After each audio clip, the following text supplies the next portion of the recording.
Okay, so let's dive right into this. There's a huge, really important debate happening about what's actually going on in Mozambique. We're going to look at two totally different explanations for the country's problems, a story that pits foreign ghosts against homegrown kleptocrats. I mean, just look at this claim. This is the bombshell at the heart of a recent book by Joseph Hanlon. He's arguing that powerful foreign players, like the IMF, are basically using corruption as a leash to control the country. The idea is that Mozambique's independence is just for show. It's a really powerful and frankly disturbing accusation that makes you think about history repeating itself. Now, to really get a grip on this debate, we have to understand this word, kleptocracy. And this isn't just about a few politicians taking bribes. No, a kleptocracy is a system where the entire government is basically hijacked by a corrupt elite to just plunder the country's wealth for themselves. This idea is absolutely central to everything we're about to unpack. But hold on, is that the whole picture? Here comes the counterargument. A really sharp critique from Professor Antonio Francisco says that this whole narrative might be a kind of acceptable deception, something that sounds true but is actually distracting us from what's really happening on the ground, inside Mozambique. So this is it. This is the fundamental clash of ideas. On one hand, Hanlon is saying the problem is external. He's pointing his finger at recolonization by big global institutions. But on the other hand, Francisco says, not so fast. He argues the real problem is internal, that it's rooted in Mozambique's own history of bad policies and a complicit ruling class. All right, so let's see how Professor Francisco takes apart Hanlon's argument. He basically pinpoints four huge flaws that he believes make the entire recolonization idea just fall apart when you look at it closely. Okay, flaw number one. Francisco says Hanlon makes a classic mistake. He's confusing the symptom with the actual disease. You see, by blaming everything on this big, vague idea of corruption, the analysis never gets to the root cause, which is the breakdown of the country's institutions that makes all that corruption possible in the first place. Next up, and this one's a big one, the critique points to what it calls the socialist elephant in the room. The argument here is that Hanlon's analysis just completely ignores the devastating legacy of the authoritarian socialist policies that came right after independence. These policies, Francisco argues, are what originally wrecked the economy and created the very systems the kleptocrats are exploiting today. And this quote just hits the nail on the head. Francisco's point is that the country's institutions were already crumbling long before the IMF became a major player. So to blame the IMF for taking advantage of a house that was already falling down, well, in his view, that's ignoring who knocked down the walls to begin with. The third flaw that's pointed out is this kind of misplaced nostalgia. The critique suggests that Hanlon is almost romanticizing a failed state-controlled past, kind of painting this picture of a perfect socialist Garden of Eden before the IMF showed up. But this totally ignores the fact that the economic collapse in the 80s was largely self-inflicted. And finally, maybe the most crucial point of all, in Hanlon's story, the people of Mozambique are only ever shown as faceless, helpless victims. Francisco argues this is incredibly damaging because it strips them of their agency, their ability to act, and even their own responsibility. It basically turns righteous anger into political helplessness. So this leads us to Francisco's most powerful metaphor for Hanlon's work.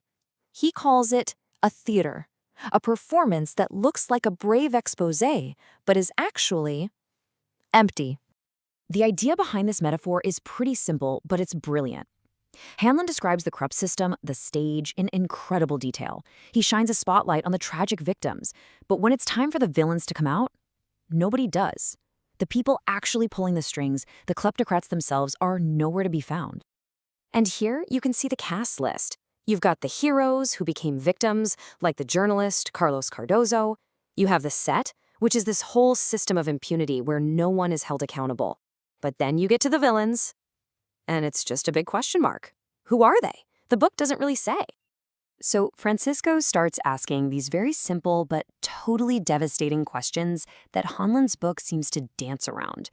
Who are the actual people with actual names signing these terrible deals that sell out the country's future? It's not some baseless ghost called the IMF. It's a person. And who is it that's rigging the government contracts to line their own pockets? According to Francisco, the silence on these very direct questions is what turns a supposedly radical book into a risk-free performance. It's easy to attack a foreign ghost. It's much harder to name the powerful people at home. Okay, so next, Professor Francisco really goes after the catchphrases, the big slogans that Hanlon's entire argument is built on. He takes these phrases and puts them to the test against what's actually happening on the ground. And when you put Hanlon's claims right next to Francisco's analysis, the slogans start to feel less like facts and more like convenient ways to dodge the real issue. Time and again, the blame shifts from some external colonizer back to an internal domestic problem. But just criticizing isn't enough, right? And this is where Francisco's work really pivots, from taking an argument apart to building something new. He lays out a real alternative, a path that shifts the focus from playing the blame game to building genuine internal sovereignty. So the solution, according to this roadmap, has nothing to do with blaming foreign ghosts. It's all about the hard, courageous work of building from within.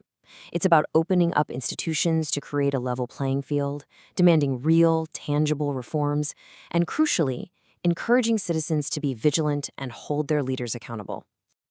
So this leaves us with a really clear choice. On the one hand, you have Hamlin's path, which the critique says leads to indignation. You feel morally good, but nothing actually changes. You're paralyzed. On the other hand, Francisco's path of responsibility is harder for sure, but it's the one that could lead to actually building the institutions that create lasting change.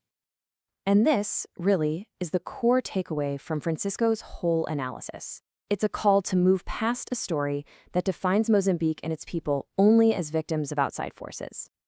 Instead, the focus has to shift completely.